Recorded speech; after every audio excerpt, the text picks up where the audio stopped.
दोस्तों, बेमानी मोहब्बत के 22वें एपिसोड में आपका स्वागत है। अगर आप पहली बार आए हैं तो चैनल को सब्सक्राइब कर लें। आपको कहानी अच्छी लग रही है तो वीडियो को लाइक करें और कमेंट करके हमें जरूर बताएं। साथ ही दोस्तों, इस कहानी को अपने व्हाट्सएप ग्रुप्स में और अपने व्हाट्सएप स्टेटस में जरूर शेयर कीजिएगा। चलिए शुरू करते हैं कहानी। युवराज ऑफिस से बाहर निकलकर लिफ्ट के रास्ते से नीचे पार्किंग में आ गया और आकर गाड़ी में बैठ गया और सीधा घर की ओर चल दिया। गाड़ी में बैठकर वो मन ही मन सोच रहा था, अब माही से सीधे बात करनी होगी। वो चाहे जो भी कहे, लेकिन मैं उसे इस तरह नाराज नहीं होने दे सकता। पूरे रास्ते युवराज माही को मनाने के बारे में सोचता आ रहा था। इधर माही घर पर बैठी हल्के हल्के से मुस्कुराए जा रही थी। वो अब युवराज की बेचैनी का मजा ले रही थी। कभी कभी तो उसे भी परेशान करना चाहिए, उसने सोचा। ये जरूरी है कि उसे पता चले कि मेरी नाराजगी कितनी महत्वपूर्ण है। हालांकि उसके दिल में अभी भी हल्की सी चुभन थी। पार्टी का वो नजारा उसे अब भी याद आ रहा था। अंजलि से इतने गर्मजोशी से बात करने की क्या जरूरत थी। युवराज जब घर पहुंचा तो उसने सीधे माही के कमरे का रुख किया। माही बेड पर बैठी थी और किताब पढ़ने का नाटक कर रही थी। युवराज ने कमरे में घुसते ही पूछा, हेलो माही, कैसी हो? माही ने एक पल भी उसकी तरफ नहीं देखा और फिर किताब में ही झांकती रही। युवराज ने देखा कि माही अब भी उससे नाराज लग रही थी। वो उसके पास गया और पास बैठकर उसने माही से कहा, माही अब तो बात कर लो, मैं सुबह से परेशान हूँ, आखिर नाराज क्यों हो तुम? माही ने अब भी उसकी तरफ देखा नहीं, लेकिन नीचे नजर झुकाए हुए कहने लगी, तुम्हें खुद पता होना चाहिए, उसने ठंडी सी आवाज में कहा। युवराज ने उसकी किताब बंद कर दी और कहा, देखो माही, मुझे समझ नहीं आ रहा कि तुम क्या सोच रही हो, लेकिन मैं जानता हूं कि मैं तुम्हारे बिना नहीं रह सकता। अगर मैंने कुछ गलत किया है तो माफ कर दो। माही ने उसकी बात का कोई जवाब नहीं दिया, लेकिन उसके चेहरे पर हल्की सी मुस्कान जरूर आ गई। युवराज ने हार मानते हुए कहा, ठीक है, अगर तुम नहीं बताना चाहती तो मत बताओ, लेकिन मैं हमेशा तुमसे प्यार करता रहूंगा और जब भी तुम बात करने के लिए तैयार हो मैं यही हूं। युवराज कमरे से बाहर जाने लगा। माही ने उसे रोका और कहा, रुको, मुझे तुमसे कुछ कहना है। युवराज ने उम्मीद भरी नजरों से उसकी तरफ देखा और माही ने उसकी तरफ बढ़ते हुए कहा, मैं बस ये चाहती हूं कि तुम मुझे ये यकीन दिलाओ कि मैं तुम्हारे लिए सबसे महत्वपूर्ण हूं।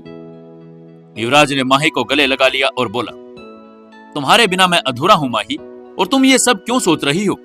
माही ने युवराज से कुछ भी नहीं कहा और उसके गले लग गई और उसके सीने पे मुंह छुपाते हुए बोली, पता नहीं युवराज, कभी कभी मुझे बहुत डर लगता है, बहुत घबरा जाती हूं मैं। युवराज ने उसके सिर को सहलाया और उसके माथे पर किस कर लिया और उससे कहा, तुम्हें डरने की कोई जरूरत नहीं है माही, जब तक मैं जिंदा हूं तुम्हें कुछ भी नहीं होगा।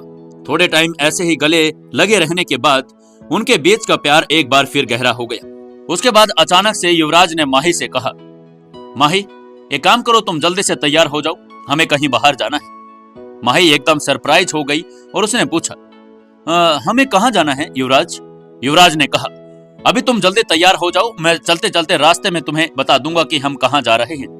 इसके बाद माही ने जल्दी से अपनी अलमारी में से एक सुंदर सी साड़ी निकाली और तैयार होने चली गई। इधर युवराज ने राहत की सांस ली और सोफे पर बैठकर माही के तैयार होने का इंतजार करने लगा। इधर माही वॉशरूम में तैयार होते होते सोच रही थी कि उसकी एक शरारत ने युवराज को कितना बेचैन कर दिया था, लेकिन उसे साथ में खुशी भी हो रही थी कि इसी बहाने से युवराज ने उसे और ज्यादा इम्पोर्टेंस दे दिया था। इसी बीच चौधरी हाउस में टीना अब कल की पार्टी से हुई बातों को लेकर परेशान थी। उसे लग रहा था कि पार्टी में कुछ ऐसा हुआ है जो उसकी पकड़ से बाहर है। कुछ देर तक विचारों में डूबी रहने के बाद उसने सिंघानिया हाउस जाने का तय किया। वो अपने कमरे से बाहर निकली और अपनी गाड़ी की चाबी उठाई और सीधा सिंघानिया हाउस की ओर निकल गई। तभी इधर माही और युवराज सिंघानिया हाउस के बाहर निकलने की तैयारी कर रहे थे। माही और युवराज एक बहुत ही सुंदर कपल लग रहे थे। युवराज एज यूजुअल हैंडसम और बहुत ही डैशिंग लग रहा था और माही ने भी आज पिंक कलर की साड़ी में जलवा बिखेर दिया था। जैसे ही दोनों बाहर जाने के लिए मुख्य दरवाजे की ओर बढ़े, एक गाड़ी आकर रुकी। उन्होंने देखा कि टीना अपनी चमचमाती हुई गाड़ी से उतरकर घर की ओर आ रही थी। टीना के चेहरे पर उत्साह और चमक साफ दिखाई दे रही थी। माही और युवराज ने जब एकदम टीना को सामने देखा तो वो एकदम से हैरान हो गए कि इस समय टीना यहाँ पर क्या कर रही है। लेकिन माही ने उसके पास जाते हुए बड़ी ही खुशी के साथ कहा, हाय टीना, कैसी हो? टीना ने मुस्कुराते हुए माही को गले लगा लिया और जवाब दिया, मैं बिल्कुल ठीक हूँ, तुम बताओ कैसी हो? माही ने भी मुस्कुरा कर कहा, मैं भी ठीक हूँ। युवराज ने टीना का स्वागत किया और बोला, हेलो टीना। टीना ने हंसते हुए कहा, हाय जीजू, कैसे हैं आप? माही ने फिर थोड़ी शरारती लहजे में कहा, टीना कम से कम आने से पहले फोन या मैसेज तो कर देती। टीना ने हैरानी से पूछा, क्या आप लोग कहीं जा रही थी क्या? माही ने तुरंत जवाब दिया, हाँ, युवराज के साथ मैं कहीं बाहर जा रही हूँ। टीना ने जब सुना कि वो लोग तो बाहर जा रहे हैं, उसका उत्साह थोड़ा ठंडा पड़ गया। फिर भी उसने नाखुश स्वर में कहा, अच्छा फिर ठीक है, मैं बाद में आ जाऊंगी। माही ने तुरंत उसका हाथ पकड़ लिया और कहा, एक काम करो ना, तुम भी हमारे साथ चलो। टीना कुछ कहती उससे ही पहले माही ने इशारों में युवराज की तरफ देखते हुए कहा, युवराज, कहो ना इसे हमारे साथ चलने के लिए। युवराज थोड़ा असमंजस में मुस्कुराया और बोला, अगर टीना को जाना है तो मुझे कोई आपत्ति नहीं है। लेकिन टीना ने तुरंत इनकार कर दिया, नहीं माही, मैं वहां जाकर क्या करूंगी? आप लोग जाइए, एंजॉय कीजिए, मैं कल आ जाऊंगी। उसके बाद माही ने उसे बड़े ही प्यार से कहा, ठीक है चलो, तुम अंदर जाओ। वैसे भी काव्या दीदी शॉपिंग के लिए गई हैं, थोड़ी देर में वापस आ जाएंगी, तब तक तुम उनसे भी मिल लेना। टीना ने मुस्कुराते हुए जवाब दिया, नहीं तो सच में कोई बात नहीं है, मैं बाद में आ जाऊंगी। लेकिन माही ने उसे थोड़ा सा जबरदस्ती अंदर भेज दिया और कहा, ज्यादा बहस मत करो, अंदर जाकर बैठो, और अगर कुछ खाने का मन है तो सबरा से कहो, वो तुम्हारे लिए बनवा देगी। हम लोग ज्यादा देर नहीं लगाएंगे। टीना ने अंततः हामी भरी और अंदर चली गई। जैसे ही टीना अंदर गई, माही ने युवराज की ओर देखते हुए शिकायत भरे स्वर में कहा, युवराज, आप उसे हमारे साथ चलने के लिए भी तो कह सकते थे। युवराज ने हल्का सा घबराते हुए कहा, अरे मैंने तो कुछ कहा ही नहीं, वो खुद ही मना कर रही थी। अगर तुम कहती हो तो मैं अभी जाकर बुला लेता हूँ। माही ने गहरी सांस लेते हुए कहा, अब क्या फायदा, चलिए देर हो रही है। युवराज ने चुपचाप गाड़ी की तरफ इशारा किया और दोनों अपने कार में बैठकर निकल गए। टीना सिंघानिया हाउस के अंदर घूमने लगी। ये आलीशान हवेली हर मायने में भव्य और शानदार थी। दीवारों पर महंगे चित्र और सजावट की वस्तुएं देखकर टीना मंत्रमुग्ध हो गई थी। वो हर चीज को छूकर और महसूस करके इधर घर की रईसी को करीबी से जानना चाहती थी। तभी पीछे से सबरा की आवाज आई, अरे बहू रानी, आप अभी तक गई नहीं? टीना ने चौंकते हुए एकदम से पीछे मुड़कर देखा तो सबरा ने उसे देखकर कहा, ओह टीना बेबी, आप हैं? मैं समझे हमारी बहू रानी है, आप कब आई? टीना ने मुस्कुराते हुए कहा, मैं बस अभी अभी आई हूँ। सबरा ने हंसते हुए कहा, अच्छा ठीक है, बैठिए, बताइए आप चाय पियेंगे या कॉफी? टीना ने जवाब दिया, कॉफी। ठीक है, मैं अभी बनाकर लेकर आती हूँ, कहकर सबरा किचन की ओर चली गई। टीना घर के अंदर घूमती रही। उसने बड़े बड़े झूमर, कीमती सजावट और आलीशान फर्नीचर को देखकर सोचा, वाह, यहाँ सब कुछ कितना खूबसूरत है। यहाँ रहना किसी सपने जैसा लगता है। माही कितनी खुशकिस्मत है कि उसे ऐसा घर और ऐसा पति मिला है। वो धीरे धीरे दीवारों को छूती, महंगी पेंटिंग्स और सजावट को निहारती रही। ये सब देखकर उसकी आंखों में लालच और उत्साह दोनों बाहर आ रहे थे।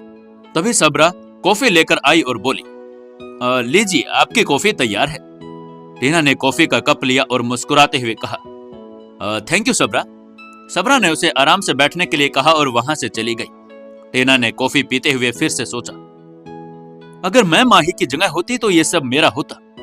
उसकी आंखों में थोड़ी सी जलन और थोड़ी ख्वाहिश दोनों देखी जा रही थी। सिंघानिया हाउस में बिताया गया ये वक्त टीना के लिए भले ही कुछ घंटों का था, लेकिन उसने इस भव्यता को महसूस कर अपने दिल में कई ख्वाब बुन लिए थे। वो न केवल इस घर की भव्यता बल्कि युवराज की अमीरी को भी करीब से महसूस कर रही थी। उसके मन में एक ख्याल गहराने लगा कि वो इस जिंदगी का हिस्सा बनने का हर तरीका अपनाएगी। इधर युवराज ड्राइव करते हुए कुछ गुनगुना रहा था। माही को एकदम से ध्यान आया कि उसने अभी तक ये भी नहीं पूछा कि वो जा कहाँ रहे हैं। उसने युवराज से कहा, युवराज, अब तो बताओ कि हम कहाँ जा रहे हैं? युवराज ने माही को बड़े ही प्यार से कहा, हम मेरे बचपन के दोस्त हरीश के घर जा रहे हैं। उन्होंने आज हमें डिनर पर इनवाइट किया है। माही को हरीश के बारे में ज्यादा तो नहीं पता, लेकिन ये हरीश वही आदमी है जो युवराज के साथ हमेशा से उसका साथ दिया करता था। वो हमेशा से उसके स्कूल में भी साथ रहा और उसके कॉलेज में भी उसका अच्छा फ्रेंड बनकर उसके साथ अब तक अपनी दोस्ती को निभा रहा है। इतने में ही युवराज ने माही से कहा, तुम जब हरीश और उसकी पत्नी से मिलोगी तो देखोगी वो लोग कितने शानदार और प्यारे हैं। बहुत ही रिफाइंड और समझदार लोग हैं। मेरा उनसे रिश्ता काफी खास है। थोड़ी ही देर में युवराज और माही जैसे ही हरीश के घर पहुंचे, उनका गर्मजोशी से हरीश ने स्वागत किया। हरीश ने मुस्कुराते हुए कहा, युवराज, तुम्हारी पसंद वाकई कमाल है भाई। माही भाभी, आप घर में रौनक ला रही हैं। माही ने शर्माते हुए जवाब दिया, थैंक यू। जैसे ही दोनों घर के अंदर दाखिल हुए, हरीश की पत्नी निधि एक लड़के के साथ खड़ी थी। उस लड़के की पीठ माही और युवराज की तरफ थी। माही और युवराज को लड़के को जानी पहचानी सी लग रही थी। जब निधि की नजर माही और युवराज पर पड़ी तो उनकी तरफ बढ़ने लगी, लेकिन युवराज और माही के मन में उस लड़के को लेकर ख्याल चल रहे थे। क्या होगा आगे? कौन थी ये लड़की? क्या डिनर पर भी कोई हंगामा होने वाला है? जानने के लिए जुड़े रहिए हमारी इस कहानी के साथ। दोस्तों, अगर आपको कहानी अच्छी लग रही है तो इस कहानी को दुनिया में हर किसी इंसान के पास पहुंचाने में हमारी मदद जरूर कीजिएगा। इस कहानी को ज्यादा से ज्यादा व्हाट्सएप ग्रुप्स और व्हाट्सएप स्टेटस में शेयर जरूर कीजिएगा। और जिन्होंने अभी तक चैनल को सब्सक्राइब नहीं किया है वो अभी के अभी सब्सक्राइब करें, ओनली ऑन सुकून FM।